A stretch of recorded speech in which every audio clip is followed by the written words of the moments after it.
Hey guys, welcome back to my channel. Today we are going to be making this fun seating chart alternative. So the first thing I'm going to do is enter in some placeholders. Now this is going to act as my jug backing, just so I have an idea of how much space I have to work with. I said the first one was going to be about a 4x6, and then the second one about a 3.5 by 5. Okay, so we will use that to kind of gauge the size of our text. For our first table, we are going to pull the names from the list that we have, enter them in as text.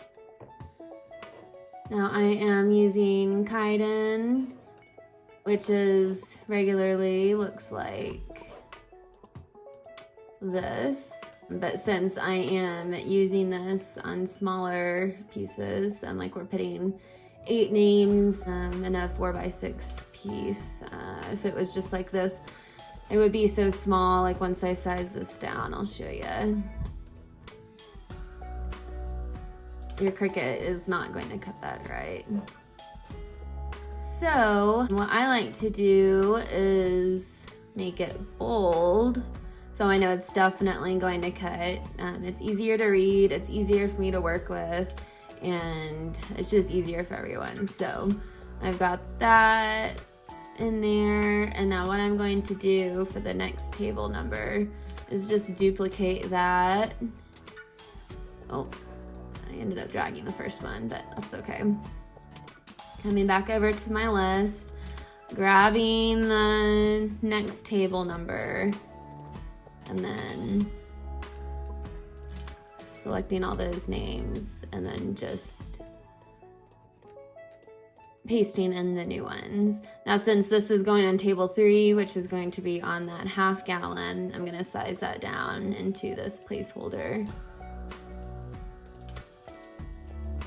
All right, that looks pretty good. So now we are ready to add the table numbers. Table 2.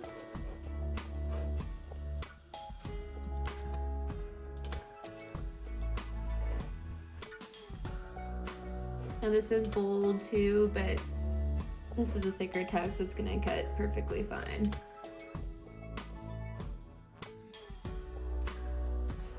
So with the script font, since the letters do come separated, you have to ungroup it and then drag the letters together.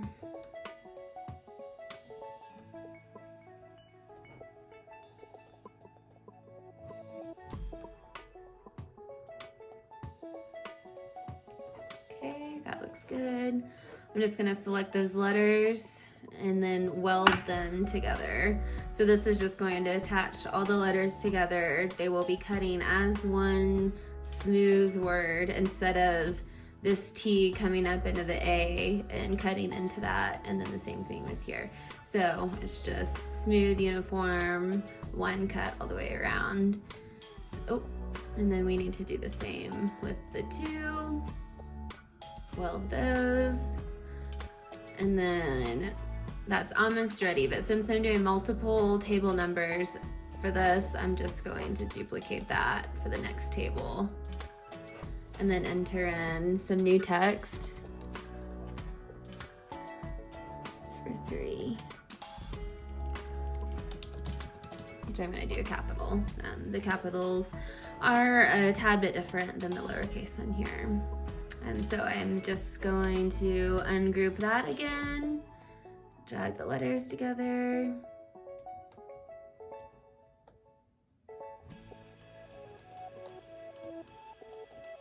weld those, and we have our table 2. We can select both of those, attach them, and then that is ready for that table. Size that down a tad. Sure it's gonna fit in there. Looks good.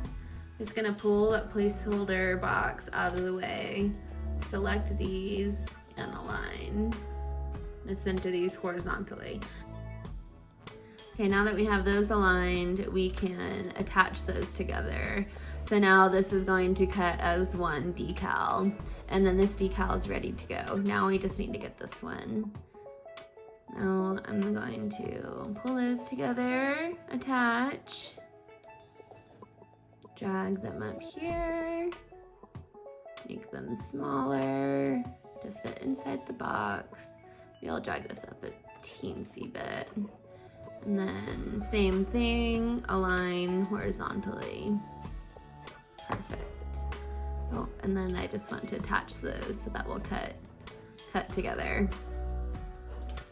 Now, if you are making multiple of these and you want to save your placeholder box, you can always come over here to where this little eye is to hide it. I'm gonna hide both of those.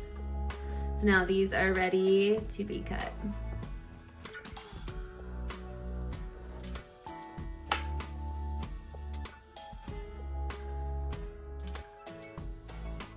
Now my Cricut maker is already plugged in. Since I am using Oracal 651, I'm going to be choosing the premium outdoor vinyl setting. And while that is cutting, I went ahead and cut out my transfer tape. Now, as you notice, this is different than what I usually use. I usually use this gridded paper that has the backing to it. And that's just because they do a lot of bigger signs, and this grid paper is actually great just to keep things straight. So you can see it has the backing on it, right? And it's a lot more stickier than this is. So I'm using this today for this project because it doesn't leave any residue. It's 100% guaranteed by the manufacturer. So when I'm doing projects like working with glass, I like to use this. It's also a lot cheaper.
Okay, so I have my smaller decal that I'm going to place first. My half gallon. I normally just put this in my lap, but since I'm filming, I'm going to just kind of eyeball it here.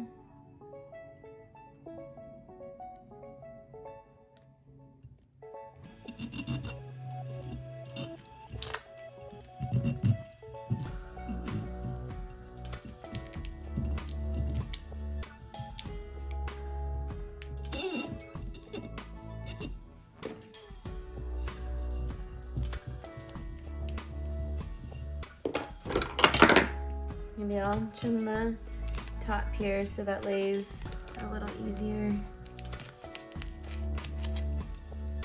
Oops. I usually work from the inside out.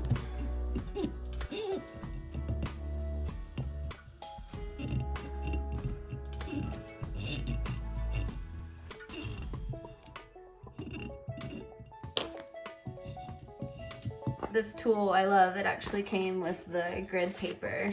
When you order it, it comes like wrapped up and inside. So you get one of these each roll, and I love it because the softer side is great to use on kind of like these hard materials and woods and stuff like that. You want to be a little bit softer with. I like this because it's easy on the curves. Instead of using my finger, it's just way faster.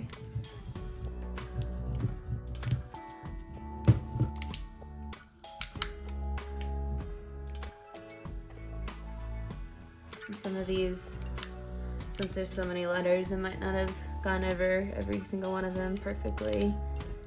So as they pull up, I just kind of place them back down.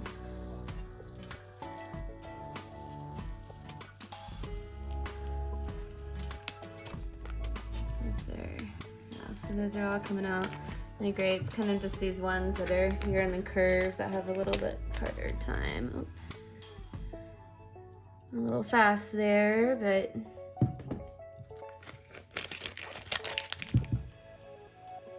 that looks great. I like the black too because it really pops, but white would look great, gold, any color really to go with your theme. And these bottles kind of give it like a vintage vibe too, which I love. Always double check and see if you're missing any letters. Here we are missing the L on Crystal. Okay, to add the L, I just added this square in here, which I did with the shapes, and then unlocked it to size. So I'm going to put that right over the L, and then select that and the decal since this is all welded together. And then I'm just going to slice that out. So that will pull the L out of there. I can delete these, delete all this, and it will leave me with my L to cut.